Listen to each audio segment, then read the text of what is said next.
बार माता सरस्वती जी ने लक्ष्मी जी से कहा, मैं बहुत परेशान हो गई हूं लक्ष्मी, मैं बहुत परेशान हो गई लक्ष्मी। लक्ष्मी जी ने सरस्वती जी से पूछा, क्यों परेशान हो गई सरस्वती, बात क्या है?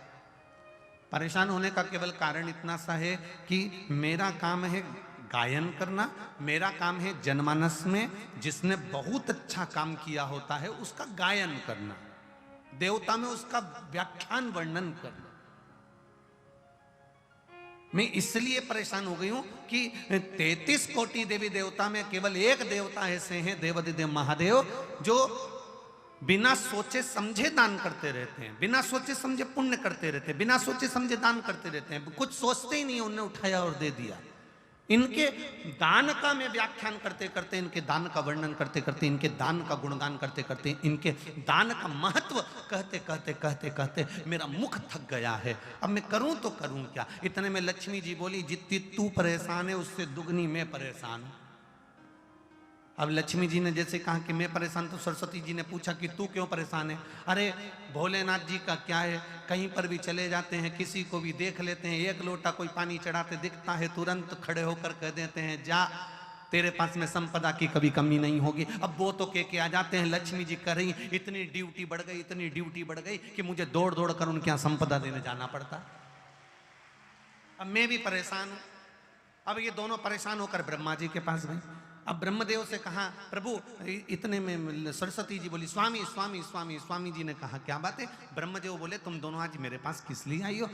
सरस्वती जी बोली, मैं बहुत परेशान हो गई। लक्ष्मी जी बोली, मैं भी परेशान हो गई। सरस्वती जी बोली, क्यों परेशान हो गई? तो कहा कि शंकर जी का गुणगान गाते गाते, गुणगान गाते गाते, अब कोई आप एक माता ने कल पत्र लिखा था, उस पत्र में लिखा था कि अगर मैं पूरी जिंदगी शंकर का गुण, आपने वो बड़ा पत्र देखा था ना, उस पत्र में लिखा था कि अगर मैं पूरी जिंदगी शिव का गुणगान गाती रहूं कि शंकर जी ने क्या क्या दिया है, तो वर्णन नहीं कर सकती। जब इंसान की ये हालत है तो देवताओं की क्या हालत होगी? तो सरस्वती जी ने कहा, मैं गुणगान कर करके थक गई। लक्ष्मी जी करी, मैं दे दे के थक गया। इसलिए ब्रह्मा जी तुरंत उठकर बोले, तुम दोनों से ज्यादा मैं परेशान, तुम दोनों से ज्यादा मैं परेशान हूं। तो इतने में तुरंत लक्ष्मी और सरस्वती जी ने पूछा, तुम कैसे परेशान हो? ब्रह्मा जी बोले, मैंने किसी के भाग्य में लिख दिया कि ये जिंदगी भर ठोकर खाएगा, ये जिंदगी भर रोएगा, ये जिंदगी भर तकलीफ भोगेगा, इसको ये रोग आएगा, इस रोग में ये बीमार होकर समाप्त हो जाएगा। मैंने इसके भाग्य में इतना इतना लिखा, और वो एक लोटा पानी लेके शंकर जी के मंदिर पहुंच गया और शंकर जी ने उसका भाग्य बदल दिया। तो मेरी लिखनी को भी भाग्य को बदल दे रहा है। ये कलयुग में हो क्या रहा है समझ में नहीं आ रहा। ब्रह्मा कह रहे हैं कि मेरी लेखनी को पलट दे रहा है, वो महादेव से मैं भी परेशान हो गया। तीनों मिलकर पार्वती जी के पास पहुंच गए। माता पार्वती जी बैठी थी, तब साधना में मिलीन थी। अब तीनों बैठकर भगवान पार्वती जी के पास पहुंचे। माता पार्वती जी ने पूछा, ब्रह्मा, लक्ष्मी, सरस्वती, आज कैसे आना हुआ?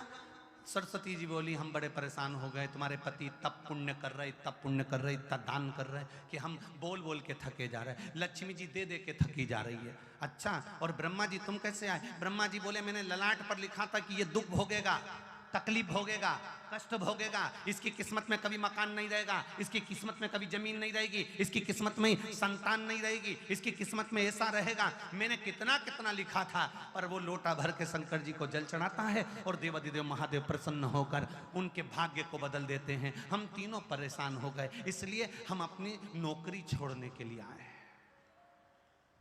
हमें अब यहां सर्विस करना ही नहीं, जब हमारी चले ही नहीं तो हम करके करेंगे क्या? पार्वती मैया आप कुछ कहो। पार्वती जी बोली, मेरा पति मेरे कहने में कभी नहीं चलता,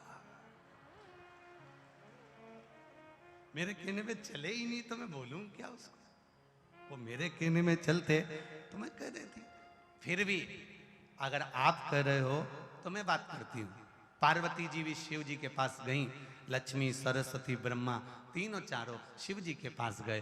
भोलेनाथ जी को एक लोटा जल चढ़ाया। शंकर जी प्रसन्न हो गए। प्रसन्न होते से बोले, मांगो तुम्हें क्या चाहिए?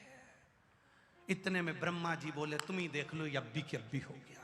अब भी 1 सेकंड हुआ बस, तुमने पानी चढ़ाया और वो बोल दिया मांग क्या चाहिए। अब इतने में पार्वती जी बोली प्रभु बस इतना सा चाहिए। ब्रह्मा जी बड़े दुखी हैं, क्यों?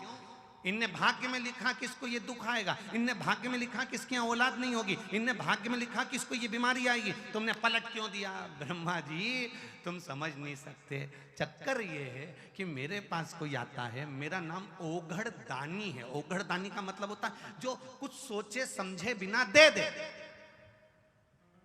ओघड़ दानी है मेरा नाम। तो ब्रह्मा जी बोले तो तुम्हारे पास जो हो वो दो ना। शंकर जी बोले मेरे पास जितना था मैंने सब लुटा दिया, बस केवल डमरू बचा है, केवल अकेला डमरू और गले में सांप, त्रिशूल। और कोई भी अभी तक मंदिर में आया उसने आज तक नहीं किया कि तुम्हारा सांप दे दो। बोलो रे नोएडा वाले, तुमने कभी कहा हो जाकर कि तुम्हारा सांप दे दो, या तुमने कहा हो तुम्हारा डमरू दे दो या त्रिशूल? ना ना ना, आज तक कोई मंदिर में आके बोला ही नहीं कि तुम ये दे दो। जो भी आता है अच्छी चीजें मांगता है। तो शिव जी बोले मेरे पास जो था मैंने सब दान कर दिया, मैं तो खुद शमशान में रहता हूँ, वहां पर कुछ भी नहीं रहता, और गुफा के अंदर रहता हूँ, वहां भी कुछ नहीं रहता, इसलिए तो फिर तुम ये बोलना बंद कर दो। शंकर भगवान बोले मैं बोलता हूँ, तुम देने जाते ही काहे को? कौन ने कहा कि तुम जाओ? अरे प्रभु तुम तो कहकर चले जाते हो कि जा, तेरे घर में संपदा की कमी नहीं होगी। अगर लक्ष्मी जी नहीं जाती है तो नारायण रुष्ट होकर बैठ जाते हैं और कहते हैं तूने मेरे शिव का कहना नहीं माना, आज से मैं तेरा मुख नहीं देखूंगा, इसलिए लक्ष्मी को तोड़ना पड़ता है।